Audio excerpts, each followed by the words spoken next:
अस्सलाम वालेकुम नाजरीन, उम्मीद है कि आप सब खैर खैरियत से होंगे। आज आपकी खिदमत में क्राइम सिटी की एपिसोड नंबर 9 हाजिर है। आइए शुरू करते हैं। एक छोटा सा हेलीकॉप्टर आसमान की बुलंदियों पर तेज़ी से उड़ा चला जा रहा था।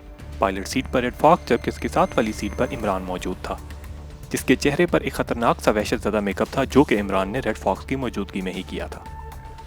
रेड फॉक्स ने इमरान के सामने मैडम ब्लू को फ़ोन किया था और इससे कहा था कि वो क्रीमिया के एक बड़े सिंडिकेट सिल्वर रॉड्स के चीफ को ला रही है, जो इससे ब्लैक ड्रॉप्स की बहुत बड़ी डीलिंग करना चाहता है। मैडम ब्लू शायद रेड फॉक्स पर ज़रूरत से ज़्यादा भरोसा करती थी, लिहाजा इसने इसे फ़ौरन क्राइम सिटी आने की इजाज़त दे दी। चुनांचे रेड फॉक्स इमरान को अपनी कार में लेकर एक खुली इमारत में आ गई जहाँ इसका ज़ाती हेलीकॉप्टर मौजूद था। फिर वो दोनों इस हेलीकॉप्टर में सवार हुए और हेलीकॉप्टर फ़िज़ा में बुलंद हो गया। इसी तरह वो क्राइम सिटी की तरफ रवां दवां थे। तुमने इतना खौफनाक रूप क्यों धारा है? रेड फॉक्स ने इमरान से कुछ तवक्कुफ के बाद पूछा। तुमने खुद ही बताया था कि मैडम ब्लू बेहद खतरनाक है। मैंने सोचा कि मुझे भी ऐसा मेकअप करना चाहिए जिसे देखकर खतरनाक मैडम ब्लू भी डर जाए, इमरान ने कहा। और तुम्हारा क्या ख्याल है कि वो तुमसे डर जाएगी? रेड फॉक्स ने इंतहाई तंजिया लहजे में कहा। मेरी शक्ल देखकर तुम डर सकती हो तो वो क्यों नहीं डरेगी? मैं तुमसे नहीं डरती, रेड फॉक्स ने कहा। अच्छा, अगर डरती नहीं हो तो मुझे क्राइम सिटी क्यों ले जा रही हो? इमरान ने मुस्कुराकर कहा तो रेड फॉक्स ने बेख्तियार होंठ भींच लिए। इमरान, क्या ऐसा हो सकता है कि तुम मेरे जिस्म से ब्लास्टर पिन निकाल दो और मैं तुम्हारी उंगली से सेक्टोपार्ट पिन निकाल दूं? रेड फॉक्स ने एक बार फिर इमरान की जानिब रहम भरी नज़रों से देखते हुए कहा। हाँ, हो सकता है, इमरान ने कहा तो उसकी बात सुनकर रेड फॉक्स की आंखों में चमक आ गई।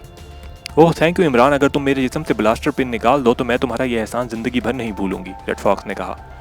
अगर तुम मुझे ये बता दो कि ब्लैक ड्रॉप्स बनाने वाली फैक्ट्री कहाँ है तो मैं तुम्हें इस मुसीबत से आज़ाद कर दूंगा, इमरान ने मजीद कहा। ब्लैक ड्रॉप्स की फैक्ट्री? क्या कह रहे हो? मुझे क्या मालूम? डॉक्टर जॉर्डन, मेरा मतलब है केट सैंडिकिस ने फैक्ट्री कहाँ बना रखी है? रेड फॉक्स ने बेख्याली में डॉक्टर जॉर्डन का नाम लेते हुए गड़बड़ा कर कहा तो इमरान चौंक कर इसकी तरफ देखने लगा। गुड, इसका मतलब है कि तुम इस फैक्ट्री के बारे में जानती हो, इमरान ने मुस्कुरा कर कहा। नहीं नहीं, मैं नहीं जानती, रेड फॉक्स ने फिर बौखलाए हुए अंदाज में कहा। फिर तुम्हें कैसे मालूम हुआ कि ब्लैक ड्रॉप्स की फैक्ट्री में डॉक्टर जॉर्डन है? इमरान ने हंसते हुए कहा। एक मरतबा मैडम ब्लू ने इसका जिक्र किया था, इसने कहा था कि ब्लैक ड्रॉप्स का मौजूद डॉक्टर जॉर्डन है, रेड फॉक्स ने बताया। हैरत है, मैडम ब्लू ने इतनी अहम बात तुम्हें नहीं बताई। इससे तो डॉक्टर जॉर्डन का नाम और इसकी सारी दुनिया खुफिया रखा हुआ है, इमरान ने कहा। इसके लहजे में वाकई हैरत का आंसर था। मैडम ब्लू मुझ पर बहुत भरोसा करती है, रेड फॉक्स ने जवाब देते हुए कहा। अगर वो तुम पर इतना ही भरोसा करती है तो उसने यकीनन तुम्हें इस फैक्ट्री की सैर भी कराई होगी जहाँ ब्लैक ड्रॉप्स तैयार किए जाते हैं, इमरान ने इसकी तरफ गौर से देखते हुए कहा। नहीं, न मैंने कभी डॉक्टर जॉर्डन को देखा है और ना ही मैं कभी इस फैक्ट्री में गई हूँ, रेड फॉक्स ने एतमाद भरे लहजे में कहा। तुम्हारा क्या अंदाज़ा है, कहाँ हो सकती है वो फैक्ट्री? शहर में या शहर से बाहर? इमरान ने सादा से लहजे में कहा। फिर वही बात, जब मैं कह रही हूँ कि मुझे कुछ नहीं मालूम तो तुम्हारी इस बात का क्या मतलब है? रेड फॉक्स ने इसे घूर कर कहा। अच्छा ठीक है, ना बताओ, मैं खुद ही मैडम ब्लू से पूछ लूँगा, इमरान ने सर झटक कर कहा। ज़रूर पूछना, और अगर मैडम ब्लू तुम्हें बता दे तो मुझे भी ज़रूर बता देना, रेड फॉक्स ने तंज भरे लहजे में कहा। अच्छा, मैडम ब्लू बताएगी तो मैं तुम्हें भी बता दूँ, लेकिन तुम इस फैक्ट्री के बारे में जानकर करोगे क्या? क्या तुम्हारा इरादा इस फैक्ट्री पर कब्जा करने का तो नहीं है? इमरान ने रेड फॉक्स से पूछा।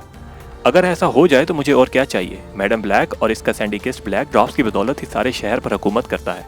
अगर वो फैक्ट्री मुझे मिल जाए तो मैं, रेड फॉक्स कहते कहते रुक गई। तो मैं क्या? इमरान ने इसकी तरफ देखते हुए कहा। कुछ नहीं, अब खामोश रहो, हम कॉस्टन सिटी में दाखिल हो रहे हैं। इस शहर की हवाओं के भी कान है जो हमारी आवाज़ें मैडम ब्लू या मैडम ब्लैक तक पहुँचा सकते हैं। अगर उन्होंने हमारी बातें सुन ली तो हम फिजा में ही मारे जाएंगे, रेड फॉक्स ने इंतहाई एहतियात से कहा। इसके साथ ही रेड फॉक्स ने हेलीकॉप्टर को खासा नीचे उतार दिया, जिससे शहर की इमारतें और सड़कें साफ दिखाई दे रही थीं। इमरान भी खामोशी से नीचे देख रहा था। हेलीकॉप्टर शहर के ऊपर से गुजरता हुआ तकरीबन वस्त में आ गया था, जहां ऊपर से किला नुमा बहुत बड़ी इमारत साफ दिखाई दे रही थी। अरे, ये तो किसी शहनशाह का किला मालूम होता है, इमरान ने कहा। हाँ, हमें इसी किले के अंदर ही जाना है, रेड फॉक्स ने कहा। किले में क्यों? क्या मैडम ब्लैक इसी किले में तख्त नशीन है? इमरान ने कहा। मैडम ब्लैक नहीं, ये मैडम ब्लू का किला है, और तुमने सच कहा है, मैडम ब्लू वाकई इस किले में तख्त नशीन है। फिर तो मैडम ब्लू बेहद बूढ़ी और लागिर होगी, इमरान ने कहा। क्यों? ये क्यों कहा है तुमने? रेड फॉक्स ने हैरान होकर कहा। ऑलैंड में बादशाहों और मलकों का दौर खत्म हुए तो कई सदियां गुजर चुकी हैं। ऐसी सूरत में किसी क्वीन का इस किले में होना और क्या मकसद हो सकता है? वो या फिर पुराने ज़माने की कोई बदरू ही होगी, इमरान ने कहा तो रेड फॉक्स बेइख्तियार खिलखिलाकर हंस पड़ी। ये बात मैडम ब्लू को देख कर कहना, रेड फॉक्स ने मुस्कुराते हुए कहा। अब मेरा ज़ौक़ इतना भी बुरा नहीं कि मैं पुरानी और बूढ़ी बदरूहों को देखता फिरूं, इमरान ने मुंह बढ़ाकर कहा तो रेड फॉक्स एक बार फिर खिलखिलाकर हंस पड़ी। हेलीकॉप्टर अब आहिस्ता आहिस्ता किले के अहाते में दाखिल हो रहा था। नीचे एक बहुत बड़ा लॉन था जिस पर बाकायदगी से हेलीपैड बना हुआ था और बेशुमार मुसल्ले अफराद भी इधर उधर घूम रहे थे। इनमें से किसी मुसल्ले अफराद ने हेलीपैड का अहाता कर रखा था। लगता है ये सब मेरे और तुम्हारे इस्तकबाल के लिए यहाँ मौजूद है, इमरान ने कहा। हाँ, यहाँ ये सब तुम्हारे इस्तकबाल के लिए आए हैं, रेड फॉक्स ने कहा। सिर्फ मेरे? क्या मतलब? इमरान ने चौंक कर कहा। मैं डीलिंग के लिए यहाँ जिसे भी लाती हूँ मैडम ब्लू इससे अलहदगी में मिलती है। मेरी मौजूदगी में वो किसी से डीलिंग नहीं करती, रेड फॉक्स ने बताया। ओह, ये तो गलत बात है, तुम अलहदा और मैं अलहदा। तुमने तो जिंदगी भर मेरा साथ निभाने की कस्में खाई थी, फिर ये अलहदगी क्यों? इमरान ने ढीठ आशिकों के से अंदाज में कहा। मजबूरी है, ये दूरी मैडम ब्लू की वजह से होगी, रेड फॉक्स ने भी जवाबन मुस्कुराते हुए कहा। इसने हेलीकॉप्टर हेलीपैड के ऊपर लाकर नीचे उतारना शुरू कर दिया। चंद ही लम्हों में हेलीकॉप्टर के पैड नीचे लग गए तो रेड फॉक्स ने हेलीकॉप्टर का इंजन बंद कर दिया। चलो उतरो नीचे, रेड फॉक्स ने कहा तो इमरान ने अपनी बेल्ट खोल दी। अपने हाथ सर से बुलंद कर लो और नीचे आ जाओ, सामने खड़े एक मुसल्ले अफराद ने चीखते हुए कहा। यह सुनकर रेड फॉक्स ने अपने शानी अचकाए और हाथ हवा में बुलंद कर लिए। रेड फॉक्स को देखते हुए इमरान ने भी अपने हाथ उठा दिए और वो दोनों हेलीकॉप्टर से बाहर आ गए। उन्हें मुसल्ले अफराद ने अपने घेरे में ले लिया था और इसी घेरे में चलते हुए वो दोनों आगे बढ़ने लगे। एक राहदारी से गुजरते हुए मुसल्ले अफराद ने रेड फॉक्स को इमरान से अलग कर दिया और इमरान को अकेला लेकर आगे बढ़ने लगे। इसी तरह चलते हुए इमरान को एक बड़े से दरवाजे के पास ले गए जिसके आगे एक रेशमी पर्दा लटक रहा था। अब तुम अंदर जा सकते हो, एक मुसल्ले शख्स ने इमरान से कहा। इमरान ने फौरन हाथ नीचे किए और पर्दा हटाकर अंदर दाखिल हो गया। कमरे को कदीमी शाही मेहमान खाने के तौर पर सजाया गया था। लगता है मैं किसी पुराने शहनशाह के महल में आ गया हूँ, इमरान ने इधर उधर देखते हुए कहा और वो सोफे पर बैठ गया। इसने अपना एक हाथ जेब में डाल लिया। जेब में मौजूद रिमोट कंट्रोल इसके हाथ में था जिसमें रेड फॉक्स की जान अटकी हुई थी। अभी इमरान को वहां बैठे चंद ही लम्हे गुजरे होंगे कि अचानक छत से तेज रोशनी की फुहारें से निकलने लगी। जैसे वो रोशनी इमरान पर पड़ी इसने रिमोट कंट्रोल का एक बटन प्रेस कर दिया। दूसरे लम्हे उसे यूं महसूस हुआ जैसे इसके जिस्म से जान निकलती जा रही हो और अचानक इसके जहन पर अंधेरा सा तारी होने लगा। मैडम ब्लू दूसरी तरफ अपने ऑफिस में बैठी थी कि अचानक मेज पर बहुत सारे पड़े हुए फोनों में से एक फोन बजने लगा। Yes madam blue speaking, madam Blue ने फोन उठाते हुए कहा। मैडम सर्चिंग सेक्शन से बर्कले बोल रहा हूँ, दूसरी तरफ से एक मर्दाना आवाज आई। बर्कले? कौन सा सेक्शन? क्या मतलब? मैं किसी ऐसे सेक्शन को नहीं जानती। मैडम मैं मैडम ब्लैक के ग्रुप से हूँ और सर्चिंग सेक्शन का इंचार्ज हूँ। मैं मैडम ब्लैक के हुक्म से कॉस्टन सिटी और दूसरे शहरों पर कंप्यूटराइज्ड और सैटेलाइट सिस्टम से नजर रखता हूँ, दूसरी तरफ से बर्कले ने बताया। ओह, मेरे इल्म में ये बात नहीं थी। मैडम मैं सर्चिंग रिपोर्ट सिर्फ मैडम ब्लैक को ही देता हूँ, मगर फिर उन्होंने मुझसे रिपोर्ट का सिलसिला तुर्क कर दिया। उन्होंने मुझे हुक्म दिया था कि इनके बजाय अब तमाम रिपोर्ट लेडी सारथा यानी कि रेड फॉक्स को दिया करूँ। क्या कहा? Red fox? मैडम ब्लैक ने तुम्हारा सेक्शन रेड फॉक्स के हवाले किया हुआ था? जी मैडम, लेकिन ऐसा क्यों था? मैं नहीं जानता मैडम, मैं तो सिर्फ दाम का गुलाम हूँ। अगर ये मैडम ब्लैक का हुक्म था तो तुम ये सब मुझे क्यों बता रहे हो? मैडम ब्लू ने पूछा। इसके लहजे में बदसतूर हैरत थी। मैडम रेड फॉक्स ने मुझे वो टास्क दिए थे, मैं इन पर नजर रख रहा था। इन दोनों टास्क की रिपोर्ट मैं मैडम रेड फॉक्स को ही देता था, मगर अब काफी देर से कोशिश कर रहा हूँ लेकिन मेरा मैडम रेड फॉक्स से कोई राब्ता नहीं हो रहा। मेरे पास एक अहम रिपोर्ट थी जिसके बारे में मैं मैडम को बताना चाहता था, मगर दूसरी तरफ से बर्कले ने इंतहाई परेशानी के आलम में कहा। क्या रिपोर्ट है वो? मैडम ब्लू ने इसकी बात काटते हुए कहा। मेरे पास इमरान और पाक एशिया सीक्रेट सर्विस के बारे में चंद अहम मालूमात है मैडम, दूसरी तरफ से बर्कले ने कहा। तो इमरान और पाक एशिया सीक्रेट सर्विस का नाम सुनकर मैडम ब्लू बेख्तियार उछल पड़ी। जल्दी बताओ, क्या रिपोर्ट है? यस मैडम, इमरान और पाक एशिया सीक्रेट सर्विस के 5 मेंबरान ऑलैंड आ चुके हैं। मैडम रेड फॉक्स ने इनके जिस्मों में सेक्टोबार्ड पिनें इंजेक्ट कर दी थी जिनसे मैं इनको हर वक्त आसानी से मॉनिटर कर रहा था, मगर बर्कले एक बार फिर कहते हुए रुक गया। मगर क्या? मैडम ब्लू ने बेचैनी से पूछा। मैडम रेड फॉक्स ने कहा था कि मैं पाक एशिया सीक्रेट सर्विस के मेंबरान को हर वक्त फॉलो करूं और अगर वो मुझे क्राइम सिटी की तरफ कोई पेशकदमी करते नजर आए तो मैं इनको करामिक रेज की रेंज में लाकर इनसे सेक्टोबार्ड सिस्टम चार्ज कर दूं जिससे वो एक लम्हे में बेहोश हो जाएंगे। मैडम रेड फॉक्स ने उन्हें ग्यासन एयरपोर्ट से अगवा भी कराया था और फिर इन सबको बेहोश करके क्राइम सिटी के एक दही इलाके में एक फार्म हाउस में फेंक दिया था। इन सबको वहाँ हेलीकॉप्टर के जरिए पहुंचाया गया था जहाँ से होश में आकर वो सब निकल गए।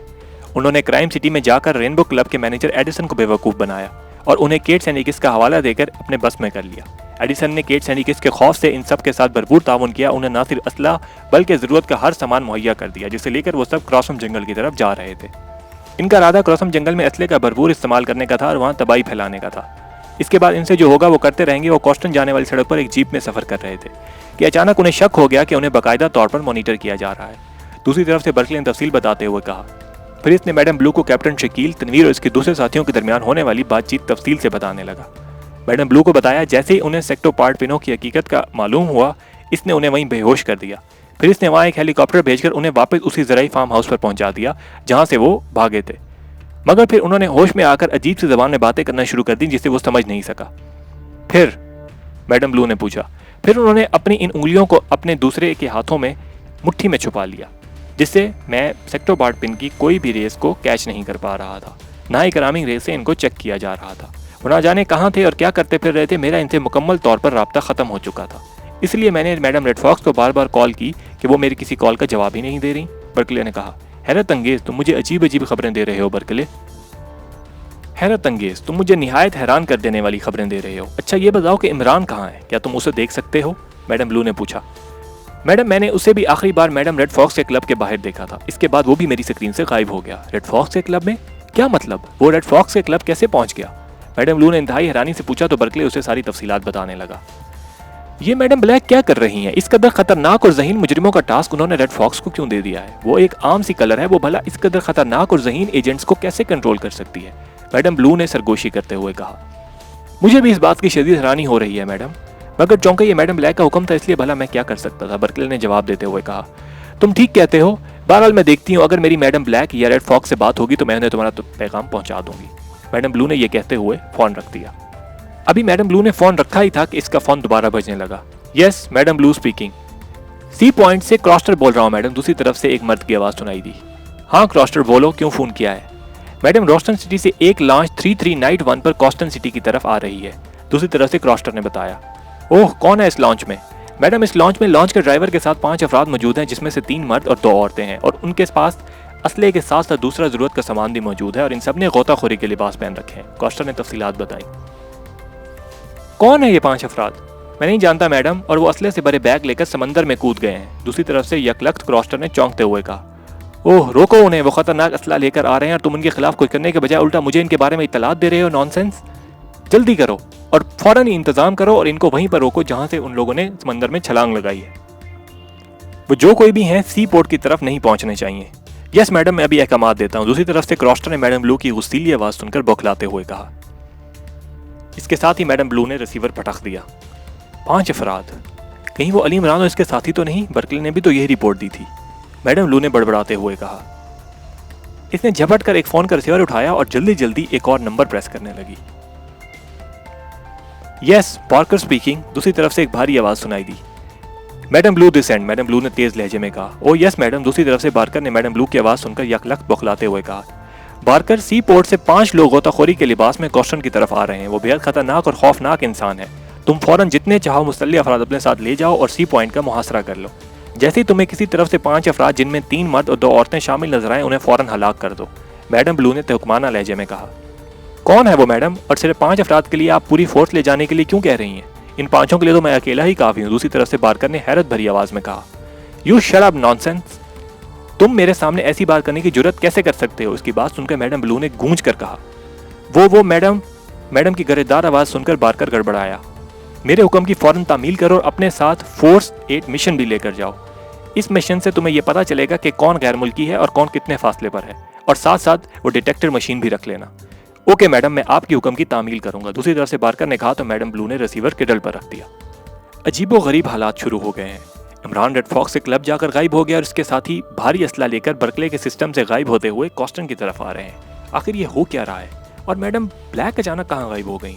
इस सारी सूरत हाल से उन्हें भी तो बाखबर होना चाहिए, मैडम ब्लू ने सोचा, और इसके साथ ही इसने मेज के नीचे दराज खोली और उसमें से एक ट्रांसमीटर निकाल लिया। ट्रांसमीटर पर फ्रीक्वेंसी एडजस्ट करने लगी। इसने जैसे ही फ्रीक्वेंसी एडजस्ट करके बटन प्रेस किया तो ट्रांसमीटर पर सुर्ख बल्ब जल उठा, जिसे देखकर मैडम ब्लू चौंक पड़ी। ये क्या, मैडम ब्लैक से राब्ता क्यों नहीं हो रहा? उन्होंने अपना ट्रांसमीटर क्यों ऑफ कर रखा है? मैडम ब्लू ने हैरत भरे लहजे में कहा। इसने 2-3 बार बटन प्रेस किया मगर हर बार सुर्ख बल्ब जलता हुआ दिखाई दिया। इसके साथ ही मैडम ब्लू ने ट्रांसमीटर वापस रख दिया। अभी उसने ट्रांसमीटर रखा ही था कि फोन की घंटी दोबारा बजने लगी। Yes madam blue speaking, madam Blue ने अपनी उलझन और परेशानी छुपाते हुए कहा। रेड फॉक्स बोल रही हो मैडम, दूसरी तरफ से रेड फॉक्स ने कहा। ओह, मैं तुम्हें कॉल करने वाली थी, कहाँ से बोल रही हो तुम? रेड फॉक्स की आवाज़ सुनकर मैडम ब्लू ने तेज तेज लहजे में पूछा। मैडम, मेरे पास एक्रीमिया का एक क्लाइंट आया है और वो आपसे मिलकर एक डील करना चाहता है। क्लाइंट? यस मैडम, एक्रीमिया में एक बहुत बड़ा सैनिकिस्ट है जिसका नाम सिल्वर रॉड्स है और इसका सरबराह मेरे सामने बैठा है।